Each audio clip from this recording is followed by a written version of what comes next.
वालेकुम।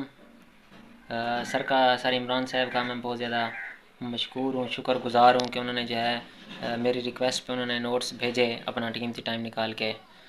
इंग्लिश के नोट्स हैं मेरे पास, कंप्यूटर के, जनरल नॉलेज के, सारी चीज़ों के जितने भी हैं, एयर फोर्स की तैयारी है, नेवी है, ISSB की है, या जो डिफरेंट जॉब्स हैं उसकी तैयारी के लिए ज़बरदस्त नोट्स हैं। सर आपने बहुत मेहरबानी की है, मेरे तक नोट्स पहुँचवाए हैं, फ़राहम किए हैं मुझे, और मेरी तैयारी इंशाल्लाह अच्छी हो जाएगी। बहुत शुक्रिया। और बाकी दोस्तों को भी यही मशवरा है कि सर से नोट्स मंगवाएं और अपनी तैयारी करें और वक्त पे जॉब हासिल करें। अल्लाह हाफिज़। बिस्मिल्लाहिर्रहमानिर्रहीम सल्लल्लाहु अला हबीबी मुहम्मद वसल्लम। आज 23 जुलाई 2025 है और आज के लेक्चर उन बच्चों के लिए जो आर्मी नेवी एयरफोर्स के इम्तहान की तैयारी कर रहे हैं। इसके अलावा जो बच्चे सिविल फोर्सेस की तरफ जा रहे हैं, आर्मी नेवी एयरफोर्स के अलावा सिविल फोर्सेस में, वो भी लेक्चर को सुना करेंगे। इवन वो बच्चे सिविलियन जा रहे हैं सिविल इदारों में, तो उनके लिए भी फ़ायदा, क्योंकि ये चीज़ें आती हैं बार बार। यही जनरल नॉलेज है, यही आपके करंट अफेयर्स हैं, ठीक है। यही इंग्लिश के क्वेश्चन होते हैं जो हर जगह आते हैं, चाहे आप ASF का टेस्ट दे रहे हैं, चाहे पुलिस का दे रहे हैं, एंटी नारकोटिक फोर्स का दे रहे हैं, चाहे आप आर्मी का टेस्ट LCC का टेस्ट दे रही हैं, आप AFNS का दे रहे हैं, बच्चे हमारे DSSC के लिए अप्लाई करते हैं, लॉन्ग कोर्स के लिए अप्लाई करते हैं, TCC के लिए अप्लाई करते हैं। इंटरव्यू में ये क्वेश्चन पूछते हैं। इंटरव्यू में तो इसी तरह के क्वेश्चन आते हैं। अगर साइंस वाले बच्चे हैं साइंस के क्वेश्चन होंगे, आर्ट्स वाले उनसे आर्ट्स के क्वेश्चन होंगे, लेकिन जनरल नॉलेज और करंट अफेयर जोग्राफी ये तो सेम है। तो इसलिए इन तमाम चीज़ों को जो लेक्चर्स वगैरह आप यहाँ अपलोड किए इतनी मेहनत करके, तो फ्री ऑफ कास्ट देखें हम ऑनलाइन तैयारी करवा रहे हैं। अभी बाद बच्चे कहते हैं ऑनलाइन क्या फ़ीस है, क्या तैयारी करवा रहे हैं। ऑनलाइन तो हमारे लेक्चर होते हैं, यूट्यूब पर अपलोड हो जाते हैं। इतने वीडियोस मैंने अपलोड कर रखी हैं, 2100-2200 लेक्चर मैंने अपलोड की हुई हैं। मैं ये नहीं कहता कि सारे देखें, उनमें अपने मतलब की चीज़ देखो। ये जो डेली लेक्चर होता है, जिस तरह आज 23 जुलाई है, तो ये आपने डेली का डेली सुनना है। व्हाट्सएप ग्रुप में इसलिए कहता हूँ आपको ऐड हो जाएँ, तो डेली लिंक मिल जाता है ग्रुप के अंदर। इसके अलावा एडवर्टाइजमेंट्स आती है मुख्तलिफ जॉब्स के हवाले से, तो वो आपको मिलती रहती हैं, फ़ायदा होगा। और अप्लाई बच्चे हर जगह पे करें। अभी देखिए मैंने आपके शेयर किए हैं कुछ दिन पहले FBR की सीट्स, FBR में अप्लाई करें।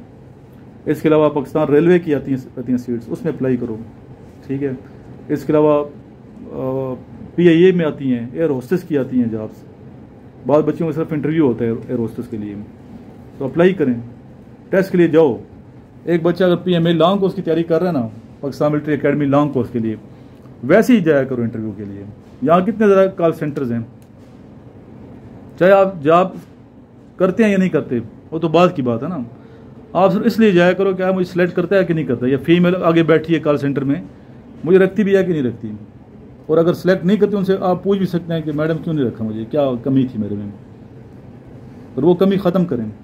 अगर वो कहे कि नहीं आपकी इंग्लिश ठीक नहीं है, पर्सनैलिटी ठीक नहीं थी, आपको मतलब ड्रेसिंग ठीक नहीं थी, उनसे पूछ लेकर ना, वो तो बता देते हैं कि इसलिए आपको सेलेक्ट नहीं किया गया। वो जो कमी कोताही है वो आप दूर करें, ताकि आप किसी अच्छी जॉब के लिए अप्लाई कर रहे हैं तो वो वहाँ आप बेहतर होकर जाएंगे। ड्रेसिंग देखें आपको ठीक होनी चाहिए, किसी भी इंटरव्यू में जाएं ड्रेसिंग आपकी बेहतरीन होनी चाहिए। ड्रेसिंग ये नहीं कहता कि बहुत महंगे कपड़े ले लें, जो भी कपड़े आपने पहने हैं साफ़ सुथरे हों, नीट एंड क्लीन होने चाहिए, स्मेल नहीं आनी चाहिए, प्रेस होने चाहिए, और आपकी शख्सियत पे अच्छे लगते हों, आपकी शख्सियत पे अच्छे लगते हों। तो आपके अपने बस की बात है, आपकी पर्सनैलिटी को कैसे बनाते हो, कटिंग आपने कैसे करनी है, दाढ़ी शेव करते तो उसका ख़त बना के जाएँ। हर वक्त ही आपकी पर्सनैलिटी ऐसी है, नहीं कि आप मैं इंटरव्यू के लिए जा रहा हूँ तो हमने बेहतर कर लिया। चाहे इंटरव्यू के लिए जाते हैं या नहीं जाते, नौकरी तलाश कर रहे हैं या नहीं कर रहे, आपकी पर्सनैलिटी ऐसी होनी चाहिए। सफाई पसंद बंदे को वैसे ही होना चाहिए। हर टाइम आप अच्छे कपड़े पहनो, साफ़ सुथरे, नीट एंड क्लीन, रूम अपना साफ़ सुथरा रखें, अपनी आदतें वैसी आपकी अच्छी, मैनर्स आपके वैसे ही बेहतर होने चाहिए। ये नहीं कि मैं अभी वक्ती तौर पे बेहतर हो गया हूँ वहाँ जाके, वो तो फिर ये कि आपके ऊपर खोल चढ़ा दिया गया ना, किसी ने खोल चढ़ाया, तो खोल वाले बच्चे तो फिर आ गया इसमें ना ट्रीटमेंट हो जाता, उन्हें पता चल जाता है खोल है या असल पर्सनैलिटी नेचुरल है।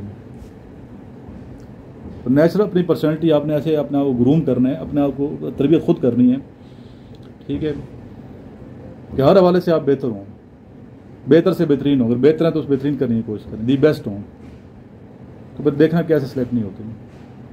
जिस महकमे में भी जाओ ना, वेलकम करेंगे। हर महकमे, चाहे एयरफोर्स में अप्लाई करो, नेवी में कर रहे हैं, आर्मी में कर रहे हैं, अगर आप एलिजिबल हैं उस पोस्ट के लिए, तो आप इनसे हर जगह सेलेक्ट हो जाएंगे। आपको समझ नहीं आएगी कि मैं अभी जाऊँ किधर। आपके सामने 5-5, 6-6 लेटर पड़े होंगे सरकारी नौकरियों के, जहाँ सिलेक्शन हो जाएगी। मैं ऐसे बच्चे देखे हैं 3-3, 4 जगह सेलेक्ट हो जाते हैं 17 ग्रेड में। फिर मेरे से पूछते हैं सर हम किधर कौन सा महकमा ज्वाइन करें। मैंने उन्हें कहता हूँ आपकी जो मर्जी है। जहाँ एक बंदा लेक्चरर बनना चाहता है यूनिवर्सिटी में, वो सिलेक्ट हो गया, उधर ही वो बच्चा दूसरा सिलेक्ट हो गया एयरफोर्स में, एजुकेशन ब्रांच में हो गया सिलेक्ट, या पाकिस्तान आर्मी में DSSC में कि तो आप सिलेक्ट हो, कैप्टन के लिए सिलेक्ट हो गए। अभी 3 आगे सामने पड़े हैं लेटर। एक लेक्चरर है, प्रोफेसर है, दूसरा आर्मी का अफसर है, तीसरा आपका एयरफोर्स का अफसर है। अभी उसमें जाना चाहिए जो आप समझते हैं कि मैं इसमें ज़्यादा अच्छा परफॉर्म करूँगा या मैं शौक़ से नौकरी करूँगा, तो आप ज्वाइन कर लें। शौक़ को ही अपना पेशा बना लो, फिर कितनी अच्छी बात है ये। लेकिन 3 लेटर के लिए फिर चाहिए भी तो ये ना, आप तैयारी सही करें। किसी एक शोबे के लिए सही तैयारी करो, सिलेक्शन हर जगह होगी। अगर आपने किसी एक शोबे के लिए सही तैयारी ना की, हर जगह रिजेक्ट होंगे, हर जगह रिजेक्शन होगी। तो इसलिए यहाँ 6 रोड बैठे हैं आप लोग, तो 6 रोड में बच्चे जो गरीब बच्चे, उनको मैं ये कहता हूँ इधर आके नौकरियाँ करें। ये पूरे पाकिस्तान के बच्चों के लिए मैसेज है, बच्चियों के लिए भी है, बच्चों के लिए भी है। अभी 6 रोड पे 1 लाख बच्चा पढ़ के जाता है, इतने ज़्यादा तालीमी इदारे हैं। डेली 1 लाख बच्चे यहाँ से, अभी तो छुट्टियाँ ना आजकल, आजकल तो आप उन छुट्टियों में आए हो, स्कूलों में छुट्टियाँ हैं, कोई स्कूल खुले हुए हैं, कॉलेज खुले हैं। वरना यहाँ से जब सिद्दीक पब्लिक स्कूल है या पंजाब कॉलेजेस हैं या यूनिवर्सिटी लड़कियों की, यहाँ तो इतना रश होता है कि आप हैरान बंदा होता है। सारे उन्हें रोकना पड़ता है ट्रैफिक को, बच्चे यहाँ होते हैं, निकलते हैं जब बच्चे यहाँ से, तो आप उस जगह बैठे हैं। फिर इसके आसपास इस एरिया में 6 रोड पे कॉल सेंटर्स बहुत ज़्यादा हैं, सैकड़ों की तादाद में कॉल सेंटर्स हैं। चांदनी चौक में इतने कॉल सेंटर्स हैं, आप हैरान हो जाएंगे। करोड़ों की बिल्डिंग है एक कॉल सेंटर की। वहाँ AC लगा होता है, बेहतरीन माहौल, रात को जाके आप नौकरी करें।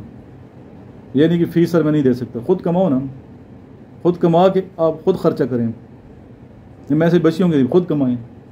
इसी उम्र में निकलोगे, प्राइवेट नौकरियाँ करेंगे, धक्के खाओगे, थोड़ा माहौल से मतलब आप आगे ज़िंदगी जो आसान हो जाएगी। अगर इस एज में आप कोशिश कर रहे हैं, अब ये बच्चा भी कर रहे हैं। किधर कर रहे हैं आप? मैं इंटरनेशनल कंपनी में काम। अभी यहाँ से कितना दूर है वो? तकरीबन आधा घंटा लगता है। आधे घंटे सफ़र है, लेकिन वहाँ सेटिस्फाइड हो ना आप। यस। तो ये बच्चा आया, पहले इसको कॉल सेंटर में भेजा, वहाँ 2-3 दिन गया, वहाँ से पसंद नहीं आया, नहीं पसंद आया तो मैंने खुद इसने तलाश करी नौकरी। ढूंढने से अल्लाह भी मिल जाते हैं, जॉब क्यों नहीं मिलेगी? इस तरह कुछ कहते हैं नौकरी नहीं मिलती हमें, जॉब नहीं मिलती, करने वालों को मिल जाती है। समझिए, एक बच्चा बिल्कुल उसके इंग्लिश भी ठीक नहीं, वो भी नौकरी करना चाहिए, मिल जाती है। उसको कोई और काम दे देंगे, सिक्योरिटी में चला जाए ना, सिक्योरिटी में जाकर जॉब करें। तो ये बहाने होते हैं ना आगे बढ़ने के। जिसने आगे बढ़ना है, तरक्की करनी है, उसके पास बहाना नहीं होता। जिसने नहीं पढ़ना होता, उसके पास 100 बहाने होते हैं, लेम एक्सक्यूज होते हैं कि मैं कर नहीं सकता। वो जब ज़हन में बंदा ये रखता है कि मैं कर नहीं सकता, वो कभी भी नहीं कर सकता। जिसने ठान ली है ना कि मैं कर सकता हूँ, उसे कोई आगे जाने से रोक भी नहीं सकता। जिसने ठान ली है, चाहे वो लड़का है या लड़की है, कि मैंने आगे तरक्की करनी है और पोस्ट को हासिल करना है। लेकिन ज़रूरत समझ गया कि अपने अंदर एक विल पावर होनी चाहिए बंदे की, मैंने करना है ये। फिर करें और अपनी मेहनत को सही रुख पे करें और टाइम को सही यूटिलाइज़ करें। तो इन बच्चों को मैंने टास्क दिया हुआ था, वो सुनता हूँ इनसे। खुद भी आप नोट करें जितने क्वेश्चन मैंने सुनता हूँ कि आपको आते हैं कि नहीं आते। अगर नहीं आते तो उलझन टेंशन होनी चाहिए, यार मुझे क्यों नहीं आते। इस बच्चे को आ रहे हैं तो मैं लेक्चर सुन रहा हूँ तो मुझे क्यों नहीं आता। टेंशन होनी चाहिए कि नहीं होनी चाहिए। एक बच्चा अच्छा बोल रहा है तो मैं नहीं अच्छा बोल रहा, ये अच्छा कैसे बोल लेते हैं, मुझे भी तो अच्छा बोलना चाहिए ना। इस बात की टेंशन होनी चाहिए। लेकिन टेंशन वही बच्चा लेगा जो संजीदा है, जो सीरियस है। वो परेशान भी हो जाएगा, टेंशन भी लेगा, फिर मेहनत करेगा, फिर आगे बढ़ जाएगा। एक बंदा परवाह ही कुछ नहीं कर रहा, ठीक है, कोई मोटिवेशन असर ही नहीं कर रही, उसने क्या आगे जाना है। पत्थर पे तो असर नहीं करती ना चीज़ें। इसलिए अपने आप को सही वो सोचें कि आपने क्या करना है, कैसे आगे बढ़ना है। ठीक है, आपकी मैं हेल्प कर रहा हूँ, ये याद रहे, नसीहत नहीं है। एक होती है एडवाइस। क्या चीज़ है? एडवाइस है ना। एडवाइस मुझे पसंद नहीं है, एडवाइस करना मुझे पसंद नहीं है। तो मुझे पता है एडवाइस करना आसान है, एडवाइस पे अमल करना बड़ा मुश्किल होता है। ये मैं आपकी करता हूँ, हेल्प कर रहा हूँ। और दोस्त वो होता है जो किसी की हेल्प करे, एडवाइस बाद में करे। पहले बंदा मुझ में फंसा हुआ, उसकी मदद करो ना पहले आके। उसकी मदद करने को नहीं है, उसे एडवाइजें शुरू कर दी आपने, ये करो और ये ना करो। छोड़ें एडवाइस वाला, असर नहीं होती एडवाइस, आप उसकी हेल्प करें। तो यहाँ मैं आपकी क्या करूँ, एडवाइस नहीं बल्कि हेल्प कर रहा हूँ। एक बच्चा बेरोजगार टेंशन में है, इधर आपको जॉब दिलाना मेरा काम है। ये बच्चा बल्कि दिला देगा, दिला दोगे कि नहीं दिला दोगे? आए ये बच्चा जाकर जॉब दिला, 30,000 तो मिल जाएगी उसको तनख्वाह। और ये वैसे नहीं कह रहा, इधर आए देखे जॉब उसको मिल 30-35,000 यहाँ कमा ही लेंगे। ये छोटा सा बच्चा जाकर उसे जॉब दिला देगा, लेकिन वहाँ पर वही बंदा सर्वाइव करता है जो मेहनत करेगा। नहीं मेहनत करोगे तो फिर तो नहीं हो सकता। क्यों भाई? इसलिए कहने का मकसद ये है कि जो बच्चे मेहनत करते हैं और आगे बढ़ना चाहते हैं सही मानों में, तो उनके पास जो है ना बहाने नहीं होते, कामचोर नहीं होते हैं, जिसने आगे बढ़ना होते हैं। क्योंकि मेरा बड़ा तजर्बा है ज़िंदगी का, लाइफ का। 25 साल से तो मैं ICB की तैयारी करवा रहा हूँ, 25 साल हो गए हैं। मिलिट्री का जेल में ICB कैडर चलाए थे, वहाँ मैं उसका मेंबर था, बाद में OIC बना दिया गया।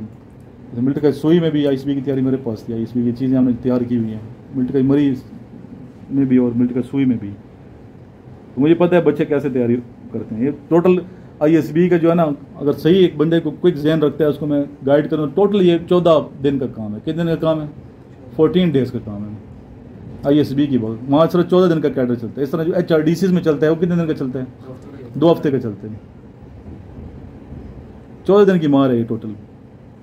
लेकिन जिसने गेन करना है, जिसने नहीं करना वो 6 महीने लगा रहे, वो जैसे था वैसे ही होगा। तो इधर तो वो बच्चे मेरे पास आ जाते हैं बिल्कुल जीरो पे होते हैं। फौजियों के बच्चे तो वो नहीं होते ना, वो तो 14 दिन HRDC में फौजियों के बच्चों को ट्रेनिंग होती है, सिर्फ फौजियों के बच्चे रखते हैं, सिविलियन को नहीं रखते। इसलिए जो मिलिट्री कॉलेजेस हैं वहाँ तो जो कैडेट्स होते हैं वो बड़े चुने हुए होते हैं, पूरे पाकिस्तान से क्रीम आती है। वो अगर 14 दिन क्या 7 दिन में भी तैयार करें तैयार हो। लेकिन ये यहाँ जो बच्चे मेरे पास आते हैं यहाँ, ये तो वो बच्चे आते हैं मेरे पास जो बिल्कुल जिनको आर्मी का कुछ पहले पे भी नहीं पता। और अल्हम्दुलिल्लाह इसी जगह से, इस गंदे से प्लाजे से बच्चे सिलेक्ट हो गए, अफसर बन गए।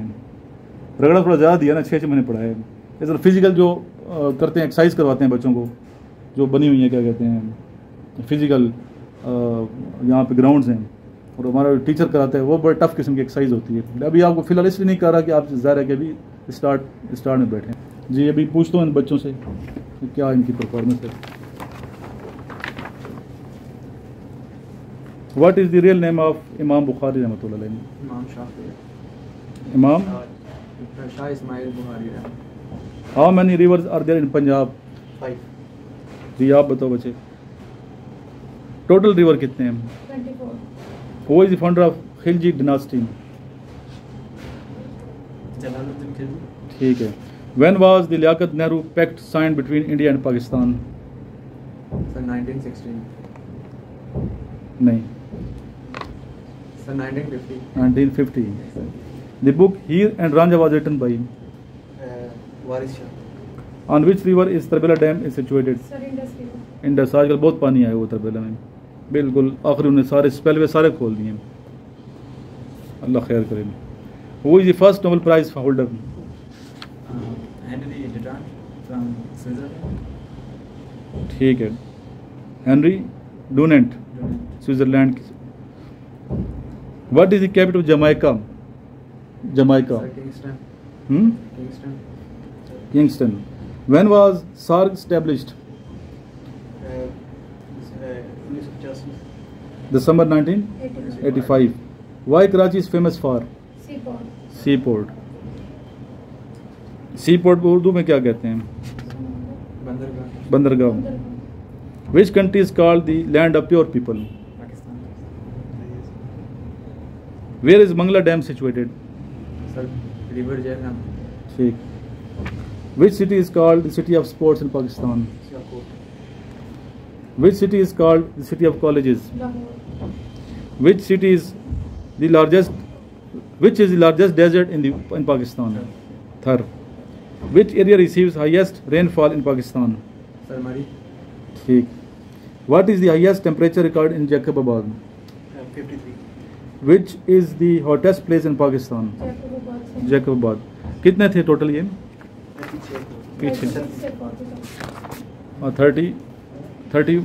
30 से 40 था ना, मैंने बताया 31 से लेके 36 से 36 37 था। सही कह, पहले से सही बताया। नहीं सर सर आपने नेक्स्ट 5 लिखे थे ना? हाँ नेक्स्ट 5 कहा था ना मैंने, नहीं सर नेक्स्ट 5 सर दो कहा था दो दिए थे। OTP आपने 40 याद कर लिए हैं, चलो अच्छी बात है, खुद ही कर लिए। How many deserts in Balochistan, How many deserts? Sorry districts, Balochistan 30 और डेजर्ट्स कितने हैं? डेजर्ट्स भी तो आने चाहिए ना। डेजर्ट 7 बलूचिस्तान में कितने हैं? वो तो है ही रहता है। सर नहीं पता। नहीं नाम आने अभी सुई के जो मिलिट्री का सुई बच्चे पढ़ते हैं उनसे मैं पूछूंगा कि मिलिट्री का सुई में वाक़ है, सुई डेरा बुगटी की तहसील है, तो वो जो सुई वाला डेजर्ट है उसका नाम क्या है? यहाँ आना चाहिए ना, उसका नाम क्या है? ये चेक कर लो सर। कितने डिस्ट्रिक्ट्स हैं केपी में? सर 37 कहना 37 आगे कहना था what is total area of Balochistan? Sir approximately 3,50,000 sir.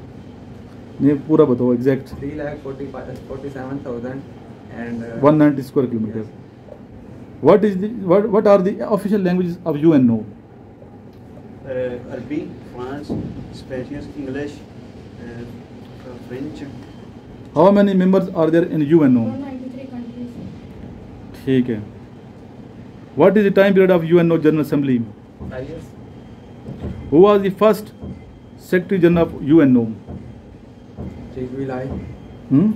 1945 to 1993. Who was the first woman Major General of Pakistan Army? Sir, Shahid Aman. Major general, यानी कि हजरत में मेजर जनरल थे। ये हमारे एरिया के हैं दोनों, उधर के हैं पंजाब के, पंजाब जिस एरिया में मैं रहने वाला हूँ। कौन सा एरिया वो सर्च कर लो, उनके एरिया कौन सा है।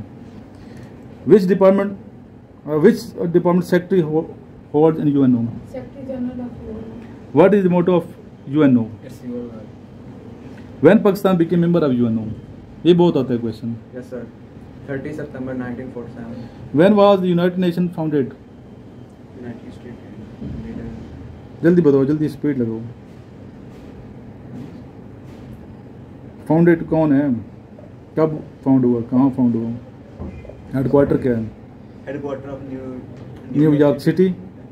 और कब हुआ? 24 अक्टूबर 1945. When was the Lucknow Pact held? December 1916। Where is Malta? Europe sir. बस ये आपने सही याद किया, मैं सेटिस्फाइड किया। इस तरह जिस तरह ये याद किया ना, इसी तरह आपने सारे क्वेश्चन याद करें। अभी जब ये याद कर लोगे ना, इधर फिर इसके क्वेश्चन के अंदर से क्वेश्चन निकालने हैं। जितने बच्चों के पास नोट्स हैं, मेरे जो इनिशियल के नोट्स हैं, तो आपने क्वेश्चन के अंदर से क्वेश्चन बनाने हैं, तब आपकी तैयारी होगी, वरना नहीं होगी। सही जैसे कि UNO आगे, UNO की पूरा उसका ऑपरेशन करें, UNO को पूरा क्या करें, पोस्टमार्टम करो। हर चीज़ का पोस्टमार्टम, क्वेश्चन का पोस्टमार्टम करना है। कंप्लीट पोस्टमार्टम करके एक एक चीज़ को तहकीक करके फिर आपने सामने वो करना है, ताकि आपकी तैयारी अच्छी हो। वरना ये सिर्फ ये रट्टे लगाओगे ना नोट्स, फिर इंटरव्यू में फंस जाओगे। डिटेल के साथ पोस्टमार्टम होना चाहिए। डिटेल के साथ करोगे तो क्यों फेल होंगे। नेक्स्ट क्या था काम? एक तो ये OPI मैंने सिर्फ सुनना है आपसे, क्या करना है, ट्रांसलेशन सुननी है। मैंने कहा सारी ट्रांसलेशन करके आनी है, ये टास्क भी हुआ था मैंने। क्या OPI मैंने मैसेज भी ग्रुप में किया था कि जितने Yes, sir. OPI किया ना आपने कंप्लीट इसकी ट्रांसलेशन जो है आपने करके आनी है। तो नोट्स दें मेरे, ये हमारे नोट्स हैं ISB के बच्चों के नोट्स। अभी से आपने ISB की तैयारी करनी है, ठीक है। इनिशियल के अलग हैं, ISB के अलग हैं। इसमें पहला टेस्ट आपका होगा मैकेनिकल एप्टीट्यूड। पहले ISB में यह था कि आगे वर्बल नॉन वर्बल होता था, वो ख़त्म कर दिया ISB ने। उसकी जगह उन्होंने मैकेनिकल एप्टीट्यूड टेस्ट डाल दिए और साथ ही आपकी जनाब डाल दिए OPI। और पहले ये रूल था कि जो बच्चे वर्बल नॉन वर्बल में फेल होते स्क्रीनिंग टेस्ट में, वो पहले दिन ही अपना सामान लेके बोरी बिस्तरा घर चले जाते थे और फिर से उन्हें इनिशियल टेस्ट देना पड़ता था। जो बच्चा वहाँ वर्बल नॉन वर्बल में फेल हो जाता ISB में, तो उनको कहते थे आप चले तशरीफ़ ले, फिर उसका अलिफ बे पे से काम शुरू हुआ था। ये नहीं कि आप डायरेक्ट ISB के लिए जा रहे हैं। फिर उन्होंने क्या किया, अभी आर्मी ने क्या ख़त्म कर दिया है, यानी अभी आप वर्बल नॉन वर्बल तो वैसे ही ख़त्म हो गए। 4 दिन गुजारने हैं, 4-5 दिन स्क्रीनिंग नहीं है। स्क्रीन ये वाला हो गया मैकेनिकल एप्टीट्यूड टेस्ट, वो वाला काम नहीं है, ख़त्म कर। अभी उसकी जगह ये मैकेनिकल आ गया। मैकेनिकल में जैसे नाम से ज़ाहिर है मैकेनिकल, यानी मैकेनिकल मशीनरी दिखाई जाएगी। उसमें आसान है, वो बहुत आसान, 40 क्वेश्चन होते हैं और आधा घंटा टाइम होता है।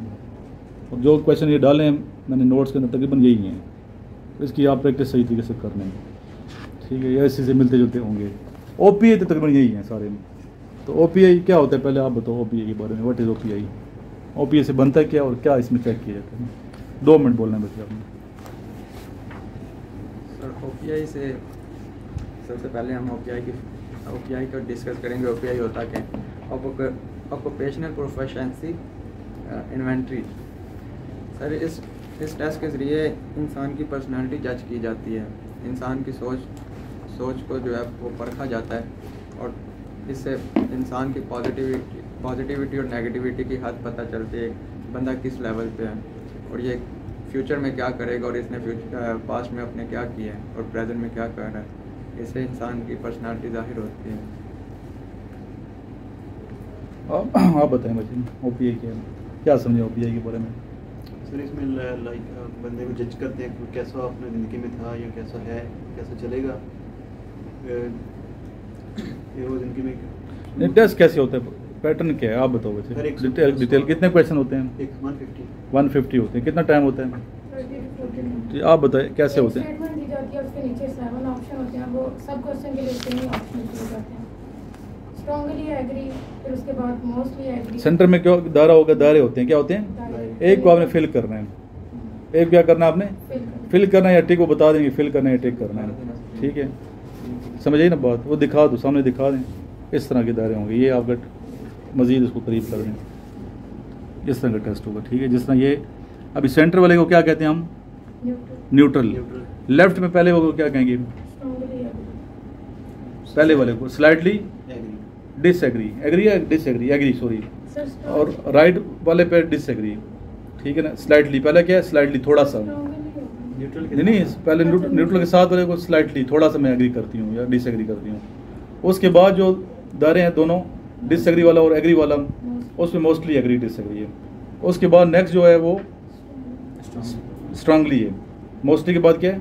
कि बहुत ज़्यादा मैं इस पर एग्री या डिसएग्री करता हूँ या करती। इसमें क्या चेक किया था आपके तहत? तो शऊर में और लाशऊर में जो चीज़ें सामने आ जाती हैं। तो इसके मैं ये सिर्फ आपको ट्रांसलेशन करवा रहा हूँ। क्या करवा रहा हूँ? बाकी आपने खुद करनी है अपनी पर्सनालिटी की। मैं यहाँ करा दूंगा फिर तो चीटिंग है ना, फिर तो ज़ाहिर है कि आप मेरी पर्सनालिटी लेके चले जाओगे, और मेरी पर्सनालिटी जब लेके चले जाओगे रिजेक्ट हो जाओगे, सीधी सी बात है। अभी कितना आप एग्री करते हो डिसएग्री करते हो आपने खुद करना है। मैंने प्रैक्टिस भी करवाई है आपको इसकी। तो अभी सिर्फ मैं आपसे 150 मैंने होमवर्क दिया हुआ था ग्रुप के अंदर, मैं इसकी आपकी ट्रांसलेशन सुनूंगा, क्योंकि बच्चों को मतलब ही नहीं आता कि इसका मतलब क्या है। मैं बोलूँगा इंग्लिश और आपने बतानी है इसकी अंग्रेजी। पहला सफ़र निकालेंगे। आई ट्रस्ट अदर्स क्या मतलब है? मैं दूसरों पर भरोसा करता हूँ। जी आप इसको छोड़ दो, नोट्स को बस याद की होना वैसे भी। I dislike my self. मैं खुद को पसंद करता हूँ। जी आप बताएं। I am afraid of many things. मुझे बहुत सी चीज़ों से डर लगता है। I do a lot in my spare time. मैं अपने फ्री टाइम में बहुत कुछ करता हूँ, जिस creative. I feel that I am unable to deal with things.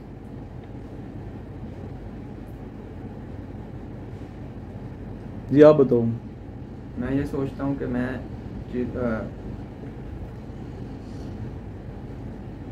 आराम से बताएं, मैं वीडियो बंद कर देता हूँ। चलो मैं महसूस करता हूँ कि मैं मामलात को सही तरीके से हल करने की सलाहियत नहीं रखता, ठीक है। गुड, सही। I do more than what's expect of me. ऐसन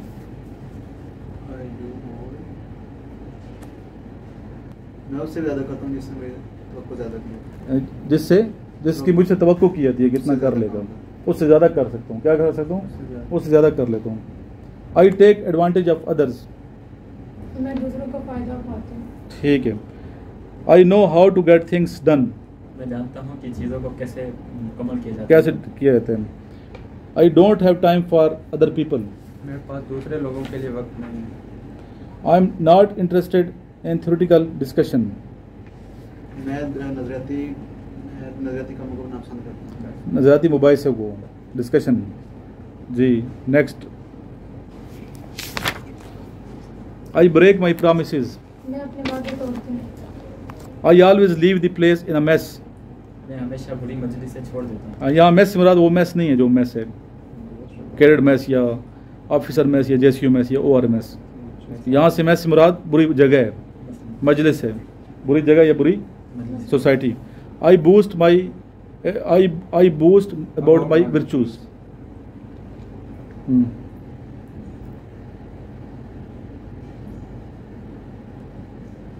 मैं अपनी नसीहत वर्चूज किसे कहते हैं? सर अपने खूबियों को। मैं अपनी खूबियों पर फख्र करता हूँ, फ़ख्र महसूस करता हूँ, नाज है मुझे। I have to help, I love to help others. मैं दूसरे को हेल्प करने में मोहब्बत करता हूँ। I go out of my way to seek adventure. मैं मोर एंजॉय के लिए अपने रास्ते से हटता हूँ। I am not easily annoyed. मैं बहुत जल्दी तंग नहीं होता या नाराज नहीं होता। I love life. मैं ज़िंदगी से प्यार करता हूँ। I keep my promises. मैं अपने प्रॉमिस को पूरा करता हूँ, वादे को। चलो ये मैंने 2 सफ़े सुने आपसे, कितने सुने? आपने 3 सफ़े कल करके आने हैं मज़ीद। आगे हो। मज़ीद ठीक है। ट्रांसलेशन सिर्फ क्या हो रही है? ट्रांसलेशन हो रहा है। अभी आ जाए इंटरव्यू पे, ये उधर रख दो उसी जगह पे नोट्स। जी पहले करते हैं नॉन वर्बल, इंटरव्यू की तरफ आएंगे। नॉन वर्बल टेस्ट क्या होता है बच्चे? नॉन वर्बल इंटरव्यू टेस्ट की कितनी किस्में हैं? वर्बल और नॉन वर्बल। 3 है और मैकेनिकल। ठीक है, पहले 2 आपके इधर इनिशियल में हो जाते हैं सर और तीसरा आपका होगा ISB में। इन तीनों के बारे में थोड़ा सा बता दो बच्चों को। वर्बल क्या होते हैं, नॉन वर्बल क्या होते हैं, मैकेनिकल क्या होते हैं? ऊंचा, थोड़ा ऊंचा बोलो। सबसे पहले हम वर्बल की बात करेंगे। वर्बल में हमें हमारी इंटेलिजेंस का जो हमारी इंटेलिजेंस को जज किया जाएगा। इसमें काफ़ी मुख्तलिफ़ किस्म के सवालात होंगे, जिसमें एडिशन होगी, मल्टीप्लिकेशन होगी, डिवीजन होगी, और ऐसे जिससे इंसान की मेंटली क्विकनेस का पता चलता है ना, उसको वर्बल टेस्ट कहते हैं। उसके बाद आ जाता है नॉन वर्बल टेस्ट। उसमें हमें मुख्तलिफ़ किस्म की डायग्राम्स दी होंगी। उन डायग्राम्स को हमने मैच करना है। 4 हमें दी होंगी और 5वीं हमसे खुद पूछेंगे, वो नीचे ऑप्शंस में से यहाँ कौन सा एग्जिस्ट करेगी। फिर हमने उधर सही और गलत का ऑप्शन। वर्बल पे पहले डिटेल में बताएं, वर्बल किसे कहते हैं? वर्बल का लफ्जी मतलब क्या है? वर्बल जिसमें वर्बल का उर्दू में क्या कहेंगे? वर्बल को लफ्जी क्या कहेंगे? लफ्जी। लफ्जों से ताल्लुक। वर्बल वर्ड्स हैं, क्या है इसमें? वर्ड। यानी कि एक स्टेटमेंट दी जाती है, इसमें नीचे वर्ड्स होंगे, स्टेटमेंट भी वर्ड्स में होगी, उसमें शक्लें नहीं होंगी, नीचे डायग्राम नहीं होगी, कोई मशीनरी वगैरह नहीं होगी। समझ आइए बात? जी। तो ये होगा वर्बल का। और नॉन वर्बल में क्या होता है? गैर अल्फाज डायग्राम, अल्फाज में तो डायग्राम वगैरह होती है। क्या होते हैं डायग्राम में डायग्राम? कैसे दिखा दूँ मुझे सामने बच्चों को? जी। जैसे ये डायग्राम बने हुए, ठीक है। कितने क्वेश्चन वर्बल होते हैं, कितने नॉन वर्बल होते हैं? 80 सर। फिक्स बताएं, फिक्स। टाइम कितना होता है? 84। कितने होते हैं? 84 कितने होते हैं? 84 क्वेश्चन कितने होते हैं वर्बल? वर्बल टाइम कितना होता है इसका? 30 मिनट, 30 मिनट। और नॉन वर्बल कितने होते हैं? 64। बताया ना पहले मैंने, 84 ये हैं तो 64 वो हैं। और मैकेनिकल कितने होते हैं? अभी बताया आज शुरू में लेक्चर में। 40 कितने होते हैं? 40। मैकेनिकल ISB में होगा और वर्बल नॉन पहले इधर होंगे। ये कंप्यूटराइज टेस्ट है, कंप्यूटर पे जाते ही आपका वर्बल नॉन वर्बल होना है। तो 84 और 64 कितने हो गए बचे? सहर 84 और 64 कितने हो गए टोटल? ज़बानी याद होने चाहिए बच्चे। 148 क्या? 148 कितने? 148। टाइम कितना होता है 148 का दोनों का इकट्ठा? 1 घंटा। 1 घंटा। सोचते क्यों आधा घंटा बताया ना मैंने आपको, भूल जाते हो। आधा घंटा वर्बल क्या है और आधा नॉन वर्बल क्या है? और मैकेनिकल का कितना टाइम है? वही 30 मिनट्स है। 30 मिनट 40 क्वेश्चन हो, कितना टाइम होगा? 30 मिनट्स। टाइम 30 है। बात समझ आई है कि नहीं? ये सब पहले 50 मिनट नहीं था? नहीं, यही शुरू से यही चल रहे हैं। शुरू से पहले बुकलेट होती थी जब 2000 से पहले ना, उसमें भी यही टाइम होता था। बुकलेट दे देते आपको किताबचे से, प्रेसिस दे देते हैं। अभी वो खाता नहीं है इसका। तो वर्बल के कितने होते हैं बच्चे? दोबारा मैं पूछ रहा हूँ। 84 सर। नॉन वर्बल कितने होते हैं? 64। टोटल कितने हो गए? 140 84 64 148। टोटल टाइम कितना हो गया? इनका 1 घंटा। 1 घंटा। तो इसमें पास वाला कितना है वो बताओ? पासिंग वाला मैंने बता दिया आपको, यस सर। ठीक है। इसके बाद जब ये टेस्ट क्लियर कर लेते हो वर्बल नॉन वर्बल, तो उसके बाद कौन सा टेस्ट होता है कंप्यूटर का? Mechanical sir. एकेडमिक टेस्ट होता है। एकेडमी में कितने क्वेश्चन होते हैं? ये बेसिक सिखा रहा हूँ आपको, ये चीज़ें आनी चाहिए ना, ये तो मेन आपका वो है। अभी टेस्ट की ना ड्राइविंग सीट के ना पता हो कैसे बैठना है तो कैसे करोगे? एकेडमी में कितने होते हैं क्वेश्चन? इसे लिखा करो, आप लिखते नहीं हो ना, भूल जाते हो। 50 होते, कितने होते हैं? 50। कौन कौन कैसे कैसे क्वेश्चन होते हैं इसमें? ये मिलान कोर्स की बात की है तो, या AFNS की बात में पूछता हूँ जी। एकेडमिक में हमने simply is M R put करना होता है। नहीं, क्वेश्चन कैसे होते हैं? किस किस सब्जेक्ट को आपने प्रिपेयर करना है? जनरल नॉलेज क्या है? ज्योग्राफी है, इस्लामियात है, मैथ्स है, जनरल साइंस वगैरह है, करंट अफेयर, इंग्लिश वगैरह। और इस तरह जो AFNS का वो भी सेम इसी तरह होता है, लेकिन इसमें बायो और केमिस्ट्री फिजिक्स को हम टच करना है। क्या करना है? इसमें GDP के लिए फिजिक्स और इंग्लिश है, दो ही हैं बस, फिजिक्स और इस तरह। ASF में अगर आप जाते हो टेस्ट जो होते हैं उसका, उसमें यही चीज़ें आती हैं, इंग्लिश ज़्यादा होती है उसके, इंग्लिश है कि जनरल नॉलेज वगैरह होगी। इस तरह DSSC में जो बच्चा अप्लाई कर रहा है डायरेक्ट BS के बाद, वो इसलिए चीज़ें बताएं उन बच्चों को भी पता हो। DSSC के लिए सब्जेक्ट का एकेडमिक टेस्ट होता है, तो उसमें सर उर्दू है तो उर्दू, सारे क्वेश्चन उर्दू के होंगे, इंग्लिश क्या तो इंग्लिश का, लेकिन 84 और 64 सेम चल रहे हैं। AFNS में भी 84 64 है, वर्बल नॉन DSSC में भी यही है, LCC में भी यही है, और PMA लॉन्ग कोर्स में भी है, TCC में भी यही है। कोई शक इसमें? हाँ, GDP में थोड़ा अलग है, GDP में 100 क्वेश्चन देते हैं, उससे कम ऑलरेडी वीडियोज़ मैंने बनाई हुई हैं, ठीक है। नेवी के टेस्ट में थोड़ा सा फ़र्क है, 19-20%, बाकी चीज़ें यही होती हैं। किसमें? अकेडमी में टोटल टाइम वही 30 मिनट्स। कितने? 30 मिनट्स। लेकिन मैंने ये कहा है कि मेरे नज़दीक वो बच्चा पास होगा जो 50 में से कितना नंबर ले? 50। और 50 नहीं है तो मैं फेल कंसिडर करूँगा। मैं इतना पढ़ के भी अगर अकेडमी में 50 में से 50 नहीं लेते तो नाकामी है ना। नंबर अच्छे आएंगे तो ज़ारा का मेरिट लिस्ट में आएंगी ना, स्पेशली बच्चियाँ जो AFNS की तैयारी, वो पर कहती हैं सर हम तो मेरिट में नहीं आई, रोती हैं। इधर काले मुझे तंग किए होते हैं, पर ज़्यादा तंग करते हैं मैं ब्लॉक कर देता हूँ, फिर डिप्रेशन में चल गया, ब्लॉक सर ने कर दिया। कल भी एक बच्ची में ब्लॉक किया, मैसेज तैयारी करनी को नहीं है, पढ़ना है को नहीं, बाद मुंह लटकाया होता कि फेल हो गई हैं। और जब ये पूछते हैं बेसिक चीज़ के बच्चे आता क्या तैयारी कहाँ से किया, तो पता ही कुछ नहीं है। अब ये 7 किताबें ले लो ना, मेहनत करो। जो बच्चे नोट्स लेते हैं 7 बुक्स ले लो, पढ़ो। 14 किताबें तो मैंने लिख ली हैं, वो 7 आगे काम की चलो नहीं है, लेकिन जो 7 काम के हो तो लो ना, आपके पास होने चाहिए नोट्स। अच्छा, ये हो गए वर्बल और नॉन वर्बल मैकेनिकल। अभी बताओ वर्बल कितने होते हैं question? Verbal 84 sir. Non verbal कितने होते हैं? 64। टोटल कितने हो गए? 148। लिख ले दिल के ऊपर बचे, मैं पागल हो जाऊंगा पढ़ा के समझे। 148 कितने हो गए? 148। 148 में एक मिनट कॉल करूँगी। टोटल कितने हो गए क्वेश्चन बचे?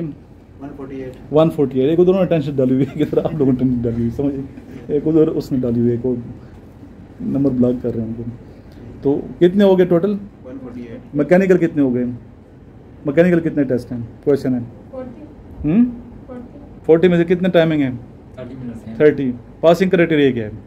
वर्बल ना 50% तकरीबन, सॉरी 65%। कितने? ऐसा मैकेनिकल के कितने टेस्ट होते हैं? सॉरी एकेडमिक के सर 50। कितने वाला पास है? 40 वाला सर 50%। यहाँ पे 50%, 25 वाला 25 भी कर लो ना, आपके पास हो जाओगे। लेकिन मैंने बताया कि आपने कोशिश करनी है कि अच्छे नंबर हों, अदरवाइज आप मेरिट लिस्ट में नहीं आप लोग आएंगे। अभी तो आर्मी के 25 है, आर्मी की मर्जी है, कभी 30 करेगा, 35, उसकी अपनी मर्जी है ना, हमें नहीं पता होगा, फिर ये सीक्रेट चीज़ें हैं। लेकिन जहन में आपने ये रखना है कि आपने 50 में से कम से कम भी कितने लेने हैं? 50 लेने हैं, 100% लेने हैं। कितने जब मेहनत करो तो नंबर आने चाहिए, कम 50 में से 50 लेने हैं, बस। अगली कहानी को नहीं है, वो तब भी आएंगे जब आप अच्छे तरीके से तैयारी करोगे।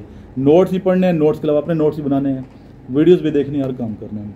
बात आई समझ? क्लियर है बात? तो ये है। अभी आ जाते हैं इस पे नॉन वर्बल पे। किस पे? आप क्या पूछ रहे हैं? मैकेनिकल में कितने वाला पास होता है? उसमें 50% का पास है, उसमें पास चांस नहीं है, तो आगे उसमें ज़ाहिर है कि 4 दिन गुजारने हैं। अगर उसकी परवाह अच्छी नहीं है तो आगे अच्छी परफॉर्मेंस होगी तो पास है, रिकमेंड हो जाएगा। हाँ 40 है। अभी बताया ना मैंने कि इसमें 20 वाला, इसमें पासिंग ना करो फिलहाल इसको, बल्कि इसमें आपके नज़दीक 40 में से 40 लेने हैं। आपने कितने लेने हैं? 40 लेने हैं। रिकमेंड भी तो होना है, रिकमेंड के बाद मेरिट लिस्ट में नाम आएगा। अगर मेरिट लिस्ट में नाम नहीं आएगा तो फिर फ़ायदा नहीं ना उस चीज़ का, उसका फ़ायदा नहीं है। सर रिकमेंडेड होने के बाद मेरिट लिस्ट में नाम तो आना चाहिए, क्योंकि बंदे वैसे भी कम। हाँ, कुछ बच्चों का नाम नहीं भी आता ना, 80% से अबव। क्योंकि रिकमेंड देखें हर बंदे को, चाहे तो सारों को रिकमेंड कर दें, वो चाहे तो पूरा ग्रुप भी रिकमेंड कर दें। अगर आपका ग्रुप है ना अच्छे परफॉर्म कर रहे हैं, 12 के 12 बच्चे रिकमेंड होते हैं, नहीं पसंद वो एक भी नहीं करेंगे, उन्हें उनके नज़दीक कुछ नहीं है। ये नहीं कि सीटें हैं तो करना ही करना है। मस्त में अभी मैंने बताया उर्दू की सीटें हर साल आ रही हैं 6, लेकिन रिकमेंड कोई नहीं हो रहा और फिर खाली जाती हैं। उनमें म्यार पे नहीं उतरोगे तो, लेकिन चूँकि अल्हम्दुलिल्लाह पाकिस्तान में अच्छे बच्चे हैं, हज़ारों बच्चे अप्लाई करें तो फिर ज़ाहिर है कि एक्स्ट्रा हो जाते हैं, डेफर हो जाते हैं, ये नहीं कि मिलते नहीं हैं। तो हर बच्चा मेहनत कर रहे हैं, एक से एक अच्छा बच्चा है माशाल्लाह हमारे पाकिस्तान में। बहुत उनमें जज्बा भी है और फिजिकल फिट हैं, आँखों में हया भी है। उन जवानों को देख के हम 100% मुझे मुतमईन है पाकिस्तान का फ्यूचर बड़ा आगे, जो फ्यूचर ना पाकिस्तान की नस्ल, जो नौजवान नस्ल है बहुत बेहतर है। करेक्टर के हवाले से बहुत अच्छे लड़के हैं हमारे आजकल की नस्ल, जो जिस तरह आप लोग हैं। वो खामियाँ खराबियाँ जो ओवरऑल दुनिया में दूसरे लोगों में पाई तो आप लोगों में नहीं है।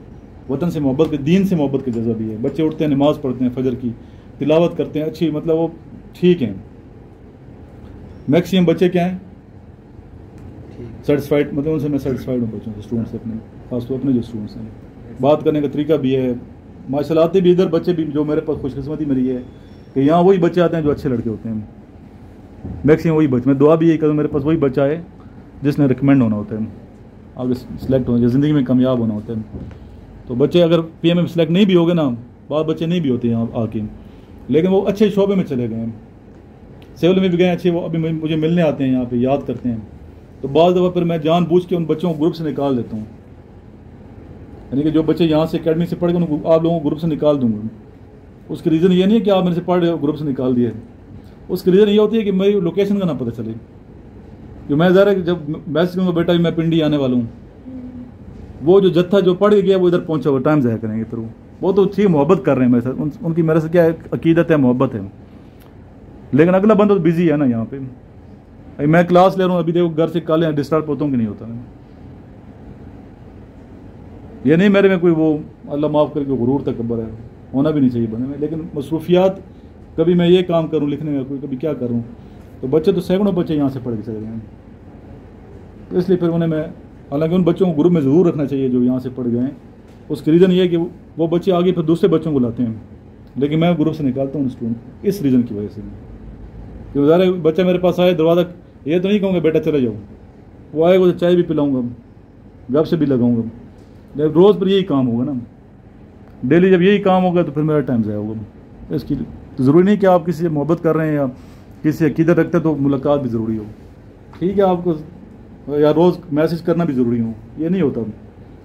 आप बस ये कि अपनी दुआ में याद रखें, अपनी दुआ में जो बच्चे जहाँ जहाँ नौकरी कर रहे हैं अपनी दुआ में याद रखें, मतलब कि सर ने हमें पढ़ाया इस पोजीशन पे पहुँचे। ये बहुत सदका जारिया कर रहे हैं, जितने टीचर्स हैं हमारे पाकिस्तान में पढ़ा रहे हैं, स्पेशली प्रोफेशनल हवाले से बच्चों को तैयार कर रहे हैं, नौकरी के हवाले से, रोज़गार के सिलसिले में, उनकी कदर वैसे भी करनी चाहिए।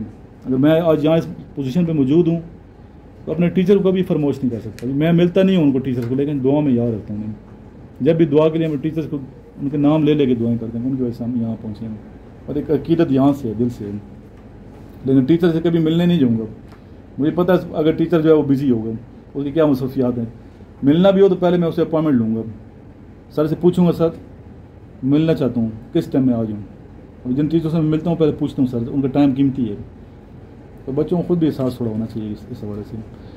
नॉन वर्बल निकालें, नॉन वर्बल में कोई टेंशन है, बच्चे पढ़े हैं सारे, आपने कोई क्वेश्चन ऐसा है जो आपको नहीं समझ आ रहा है वो मेरे नोट्स दे दें उधर से, वही पेज नंबर बताना है सर जी। पहले सफ़र निकालो बच्चे ने, पहला क्वेश्चन देखें, इसमें आगे पीछे कर दिया, क्या कर दिया गया, आगे पीछे किया गया। इसकी सारी वीडियोस बनी है नॉन वर्बल की। इसमें कोई प्रॉब्लम है पहले पेज में, दूसरे पेज में, तीसरे पेज में, थर्ड नंबर ये वाला जो है, ये वाला कह रहे हैं नो सर, ये वाला ठीक है। इसको मैंने चेंज करवा दिया ना, इसका अल्फा है आंसर, क्या है अल्फा, में ऊपर चेंज करवाया हुआ है जिन बच्चों को नोट्स हैं। तीसरे सफ़े पे तीसरा क्वेश्चन अल्फा है, इसका आंसर है। नेक्स्ट इस पे बी है, चौथे पे तीसरे का बी करेक्ट कर लें जिनके पास नोट्स हैं। पाँचवें पे है, छठे पे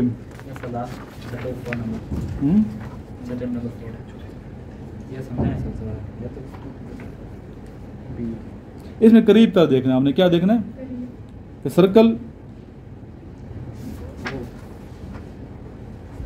से मिलती जुलती शक्ल देखनी है आपने। अगर सर्कल होता तो ठीक होता, सर्कल होता तो ठीक होता। अभी सर्कल से ज़्यादा मिलती जुलती बी है। सर्कल होना चाहिए था ना यहाँ पे, किधर सर? यहाँ पे सर्कल होना चाहिए था, लेकिन चूंकि सर्कल नहीं है तो सर्कल से मिलती जुलती शक्ल होगी, वो आप करेक्ट करेंगे।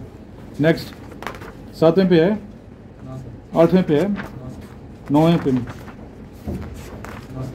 10वें पे में कौन सा? जो कलर्स वाले। अच्छा, इसमें एक छोड़ के दूसरा करना है जो इस तरह का होगा, लिख लें सर। एक छोड़ के दूसरा करना है जो इसी तरह का होगा, उर्दू में लिखना सर। इसमें 10वें पे पहला जो क्वेश्चन है कलर वाइज, इसमें लिखें एक छोड़कर दूसरा करना जो उसी तरह का होगा। देखो ना, ये पहला है तो एक छोड़ के दूसरा जो है तीसरे नंबर पे सेम है। पहला और तीसरा सेम है ना, ठीक सर। दूसरा और चौथा सेम है। ठीक सर। इसमें सी आंसर होगा। क्या आंसर होगा? सी करेक्ट कर लूँ।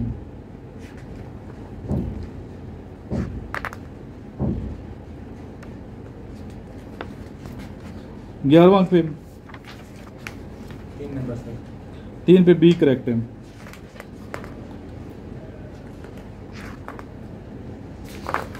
नेक्स्ट पे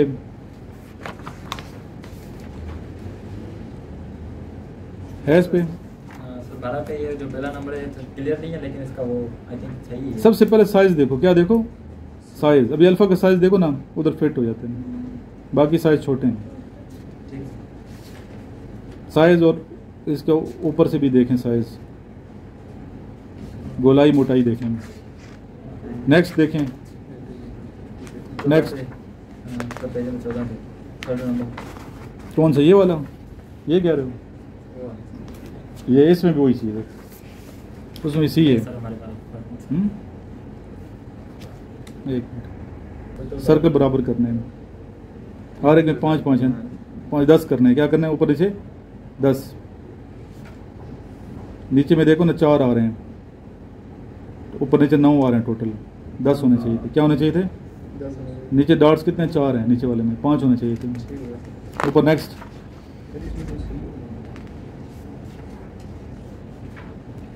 नेक्स्ट में बी करेक्ट है, सी में, इसमें एक ही कलर है, कौन सा है सर? ये वाला एक ही कलर, बी करेक्ट है। ठीक है, बताइए इसे क्या दिमागी बताएं।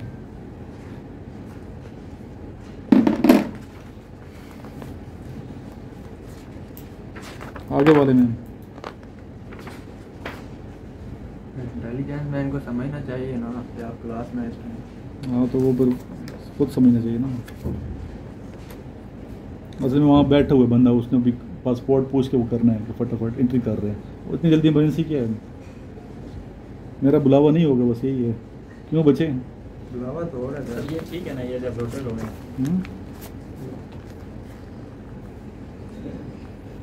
ये 2 दफ़ा एक ही शेप आई है इसमें, बाकी में शेप अलग अलग है। इसमें एक ही शेप 2 दफ़ा आई अंदर, डी में लिख लो सादी, ये वाला जो इसका सलाह गैप ज़्यादा है, स्पेस ज़्यादा है डी में, एक साइड से, दोनों साइड से फ्ला, बाकी जो डॉट्स हैं साथ मिले होते हैं। नेक्स्ट, डॉट के अंदर जो दोनों खाली जगह है। आगे और बता दो मुझे, इसमें ट्रायंगल है, ट्रायंगल नज़र आ रहा है ना उसके अंदर, ये वाला। बाकी साइड्स भी ज़्यादा हैं, इसकी साइड्स भी ज़्यादा हैं। क्या हैं? नेक्स्ट, अगला। यहाँ मैं एक क्वेश्चन फिर करेंगे, कोई मसला नहीं है, मैं आपसे पूछूंगा वन डिटेल के साथ। अभी वैसे मैंने कहा खुद पहले कर लो, खुद आइडिया खुद करेंगे, समझ के किया होगा आप लोगों ने। नेक्स्ट,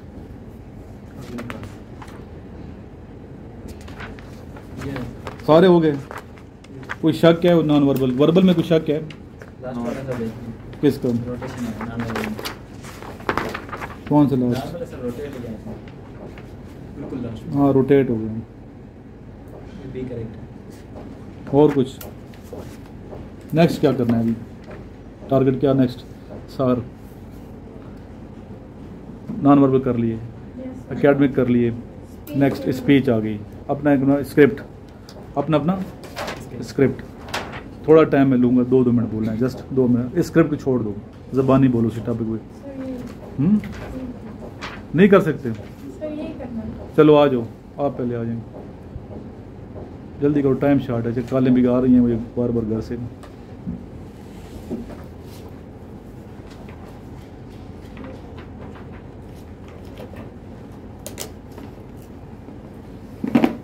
जी बोलें। हमारा मसला गुर्बत नहीं क़यादत है। चंद दिन पहले की बात है, एक माँ ने अपने बच्चे के गले पर छुरी चला दी कि वो बदनसीब इस धरती के अनाज में से अपना हिस्सा तलब कर रहा था। सिर्फ चंद लम्हों के लिए महसूस कीजिए कि जिस वक्त हमसायों के घरों से खानों की खुशबू उसके बच्चों के मैदों में आग लगा रही थी, उसी वक्त इस मुल्क के हुक्मरान इटालियन और चाइनीज़ खाने खा रहे थे।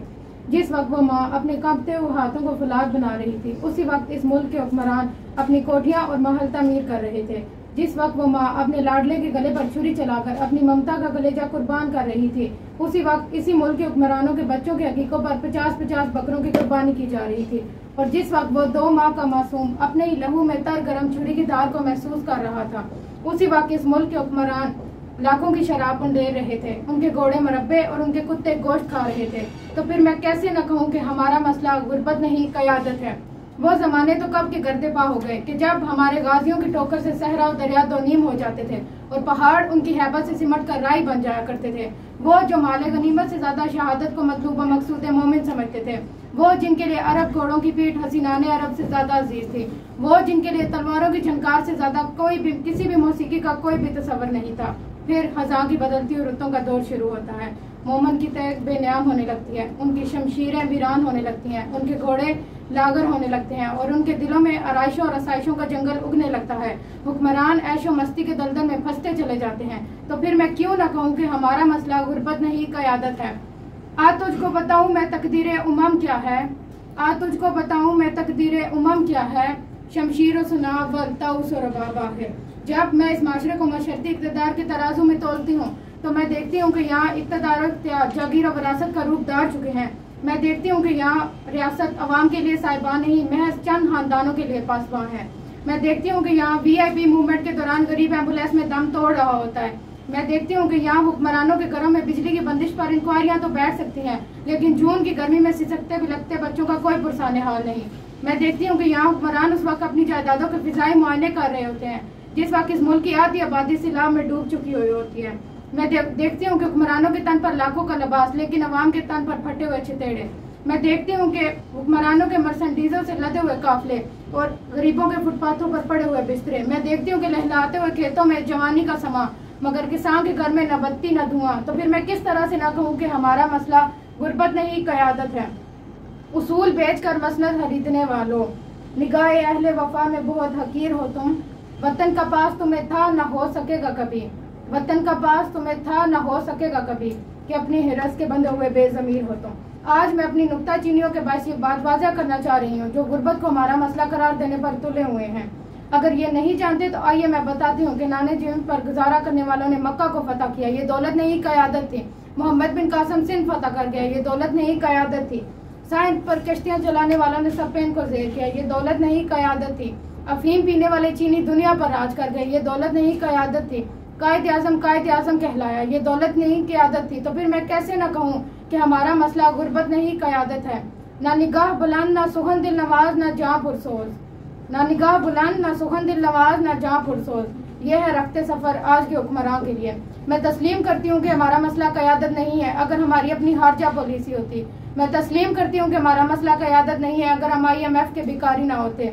मैं तस्लीम करती हूँ कि हमारा मसला क़यादत नहीं है अगर हमारे अरबाब इख्तियार महज चंद डॉलरों की खातिर गैरों की तरफ हाथ ना फैलाते। सच तो ये है कि आज पाकिस्तान गुलामी की उन जंजीरों में गिरफ्तार है जिनसे आज़ाद करवाने के लिए कई मुसलमानों ने अपने लहू से मक्तल गाहों को सजाया, कई आदम की बेटियों ने अपनी असमतों को सरे बाजार नीलाम करवाया था।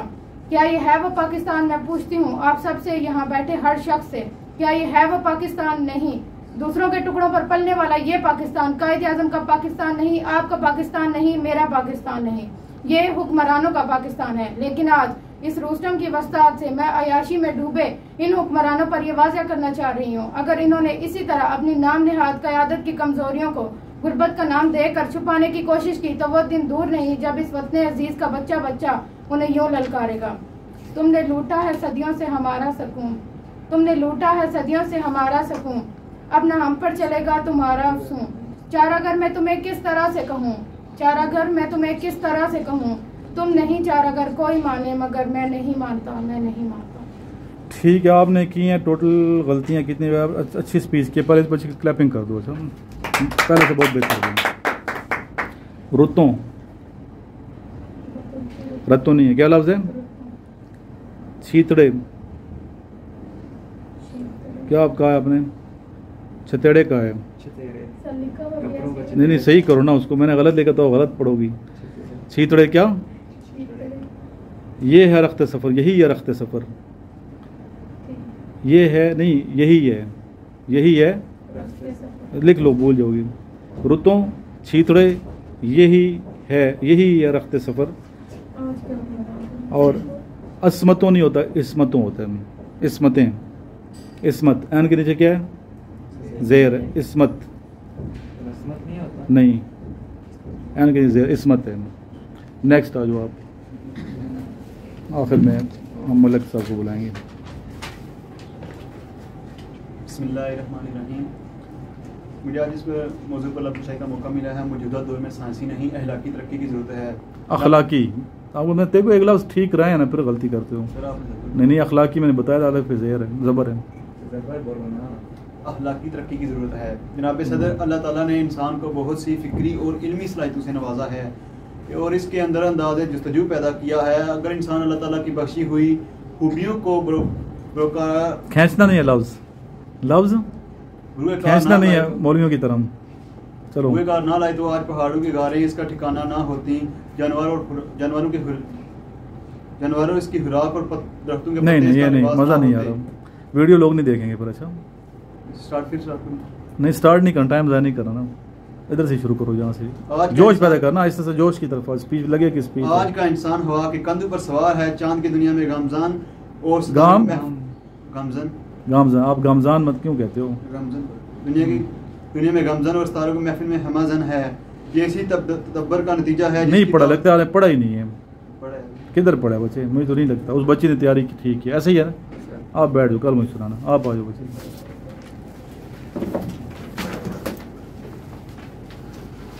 आपने पढ़ी नहीं है। हमारा मसला गुर्बत नहीं क़यादत है। जर्द पत्तों का बन जो मेरा देश है। तलफ़्फ़ुज़ की गलती नहीं, मैं आज सिर्फ तलफ़्फ़ुज़ देख रहा हूं। जर्द पत्तों का बन जो मेरा देश है, दर्द की अंजमन जो मेरा देश है। क्लर्कों की अफसुर्दा जानों के नाम, करम हुर्दा दिलों और ज़ुबानों के नाम। ये मेरा देश है जहाँ कभी मादरे वतन की फलाह की खातिर इस वतन के जयालों को पुकारा गया तो अपना खून पसीना एक करके इस देश की मट्टी को सोना बनाने में जच गए। कभी दफा की बात हुई तो माओं ने वो बेटे जन्म दिए कि जिनके सामने मौत भी काम जाती है। ये मादरे वतन जानती है कि जिन जयालों का लहू इस मट्टी को सोना बना रहा है, इसकी शब रोज़ की सख्ती का ये आलम है कि 2 वक़्त की रोटी भी साहूकार की मर्जी से नसीब होती है। जिन दफ़ाए वतन के सिपाहियों ने कुर्बानियों की नागुफ्ताया दास्तानें रकम की, इनके घरों की रखवाली करने वाला कोई नहीं। गुर्बत के मारे बगैर किसी सिले के इस वतन की मट्टी को अपने खून और पसीने से जरहेज बनाते रहे और अर्ज़ पाक से ये शिकवा भी करते रहे, तुझको कितनों का लहू चाहिए ए अर्ज़ वतन, तुझको कितनों का लहू चाहिए ए अर्ज़ वतन, जो तेरे आर्ज़े बेरंग को गुलजार करें। कितनी आहूं से कलेजा तेरा ठंडा होगा, कितने आंसू तेरे सहराओं को गुलजार करें। तेरे ऐवानों में पुरजे हुए पैमा कितने, तेरे ऐवानों में पुरजे हुए पैमा कितने, कितने वादे जो नासरदा इकरार हुए, कितनी आंखों को नजर खा गई, कितने वादे जो ना असूदा, कितने वादे जो ना असूदा इकरार हुए। और जद जाना नहीं, जुद जाना है। क्या है? जुद, जो जीम पे पेश है।